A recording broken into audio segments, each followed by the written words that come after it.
I'd like to start with a couple of quick examples. These are spinneret glands on the abdomen of a spider. They produce 6 different types of silk, which are spun together into a fiber tougher than any fiber humans have ever made. The nearest we've come is with aramid fiber. And to make that, it involves extremes of temperature, extremes of pressure, and loads of pollution. And yet the spider manages to do it at ambient temperature and pressure with raw materials of dead flies and water. It does suggest we've still got a bit to learn. This beetle can detect a forest fire at 80 kilometers away. That's roughly 10,000 times the range of man-made fire detectors. And what's more, this guy doesn't need a wire connecting it all the way back to a power station burning fossil fuels.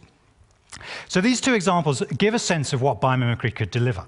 If we could learn to make things and do things the way nature does, we could achieve factor 10, factor 100, maybe even factor 1,000 savings in resource and energy use. And if we're to make progress with the sustainability revolution, I believe there are 3 really big changes we need to bring about. Firstly, radical increases in resource efficiency. Secondly, shifting from a linear, wasteful, polluting way of using resources to a closed-loop model. And thirdly, changing from a fossil fuel economy to a solar economy. And for all 3 of these, I believe biomimicry has a lot of the solutions that we're going to need. You could look at nature as being like a catalogue of products, and all of those have benefited from a 3.8 billion year research and development period.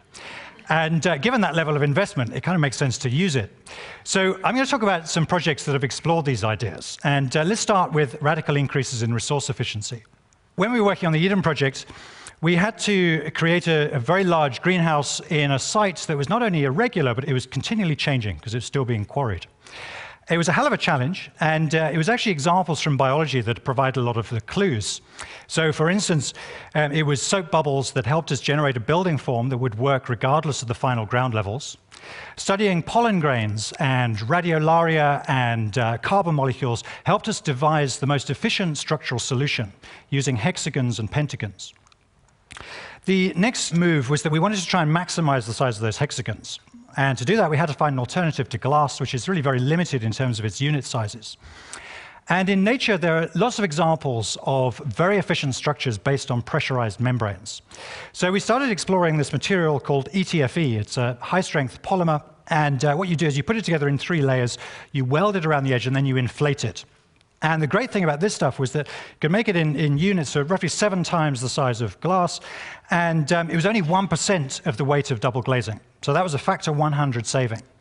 And what we found is that we got into a kind of positive cycle in which one breakthrough facilitated another. So with such large, lightweight pillows, we had much less steel. With less steel, we were getting more sunlight in, which meant we didn't have to put as much extra heat in winter. And with less overall weight in the superstructure, there were big savings in the foundations. And at the end of the project, we worked out that the weight of that superstructure was actually less than the weight of the air inside the building. So I think the Eden project is a fairly good example of how ideas from biology can lead to radical increases in resource efficiency, delivering the same function, but with a fraction of the resource input. And actually, there are loads of examples in nature that you could turn to for similar solutions. So, for instance, you could develop super efficient roof structures based on giant Amazon water lilies, whole buildings inspired by abalone shells, super lightweight bridges inspired by plant cells. There's a world of beauty and efficiency to explore here, using nature as a design tool. So now I want to go on to talking about the linear to closed loop idea. The way we tend to use resources is we extract them, we turn them into short-life products, and then dispose of them. Nature works very differently. In ecosystems, the waste from one organism becomes the nutrient for something else in that system. And there are some examples of projects that have deliberately tried to mimic ecosystems. And one of my favorites is called the Cardboard to Caviar project by Graham Wiles. And in their area, they had quite a lot of shops and restaurants that were producing lots of food, cardboard, and plastic waste that was ending up in landfill. Now, the really clever bit is what they did with the cardboard waste. And I'm just going to talk through this with this animation. So they were paid to collect it from the restaurants. They then shredded the cardboard and sold it to equestrian centers as horse bedding. When that was soiled, they were paid again to collect it. They put it into worm recomposting systems, which produced a lot of worms, which they fed to Siberian sturgeon, which produced caviar, which they sold back to the restaurants. So it transformed a linear process into a closed-loop model, and it created more value in the process. Graham Wiles has continued to add more and more elements to this, turning waste streams into schemes that create value. And just as natural systems tend to increase in diversity and resilience over time, there's a real sense with this project that the number of possibilities just continue increasing. And I know it's a quirky example, but I think the implications of this are quite radical, because it suggests that we could actually transform a big problem, waste, into a massive opportunity. And particularly in cities, we could look at the whole metabolism of cities and look at those as opportunities. And that's what we're doing on the next project I'm going to talk about, the Mobius project, where we're trying to bring together a number of activities all within one building so that the waste from one can become the nutrient for another. And the kind of elements I'm talking about are, firstly, we have a restaurant inside a productive greenhouse, a bit like this one in Amsterdam called De Cas.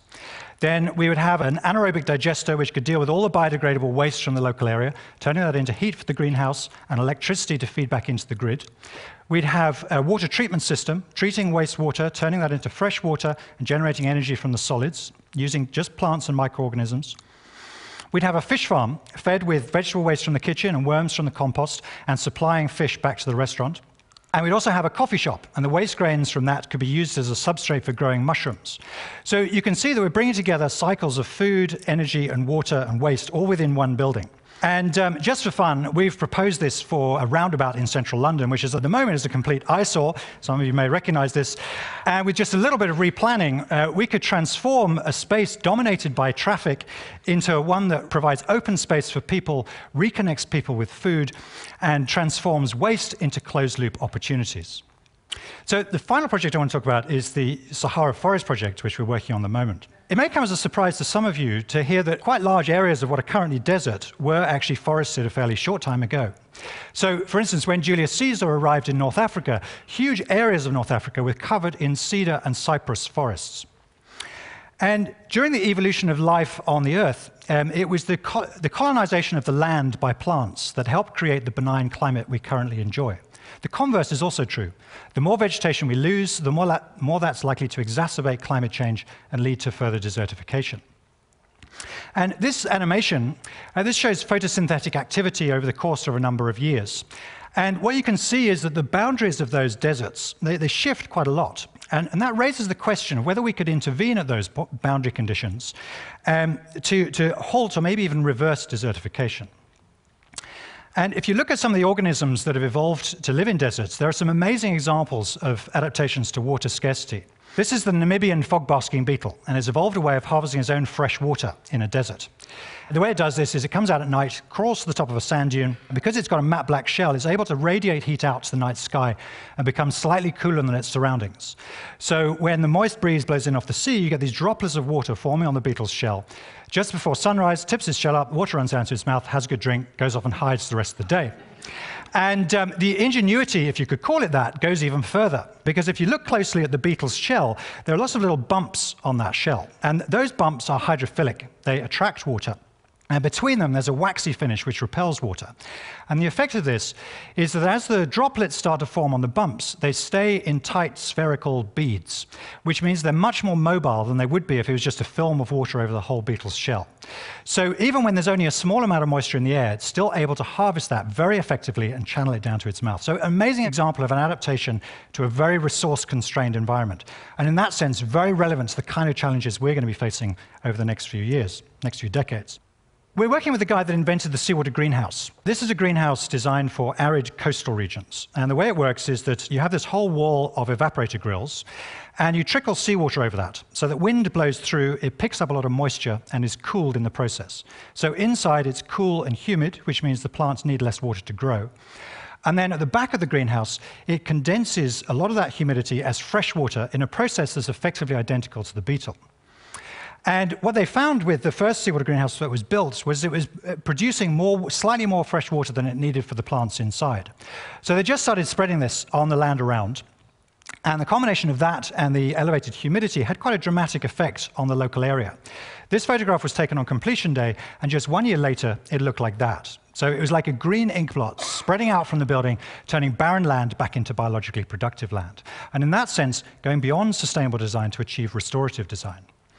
So we were keen to scale this up and apply biomimicry ideas to maximize the benefits.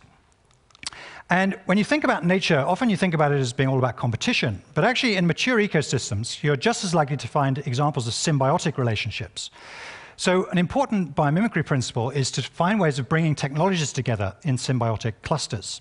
And the technology that we settled on as an ideal sort of partner for the seawater greenhouse is concentrated solar power, which uses solar tracking mirrors to focus the sun's heat to create electricity.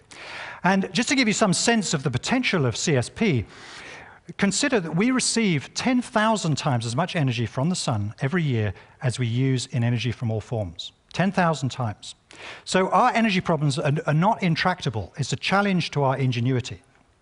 And the kind of synergies I'm talking about are, firstly, both these technologies work very well in hot, sunny deserts. CSP needs a supply of demineralized fresh water. That's exactly what the seawater greenhouse produces. CSP produces a lot of waste heat. We'd be able to make use of all that to evaporate more seawater and enhance the restorative benefits. And finally, in the shade under the mirrors, it's possible to grow all sorts of crops that would not grow in direct sunlight. So this is how the scheme would look. The idea is we create this sort of long hedge of greenhouses facing the wind. We'd have concentrated solar power plants at intervals along the way. Some of you might be wondering what we would do with all the salts. And with biomimicry, if you've got an underutilized resource, you don't think, how am I going to dispose of this? You think, what can I add to the system to create more value? And it turns out that different things crystallize out at different stages. When you evaporate seawater, the first thing to crystallize out is calcium carbonate. And that builds up on the evaporators. And that's what that image on the left is, gradually getting encrusted with calcium carbonate. So after a while, we could take that out, use it as a lightweight building block. And if you think about the carbon in that, that would have come out of the atmosphere, into the sea, and then locked away in a building product. The next thing is sodium chloride. You can also compress that into a building block, as they did here. This is a hotel in Bolivia. And then after that, there are all sorts of compounds and elements that we could extract, like phosphates, that we need to get back into the desert soils to fertilize them. And there's just about every element of the periodic table in seawater. So it should be possible to extract valuable elements like lithium for high-performance batteries.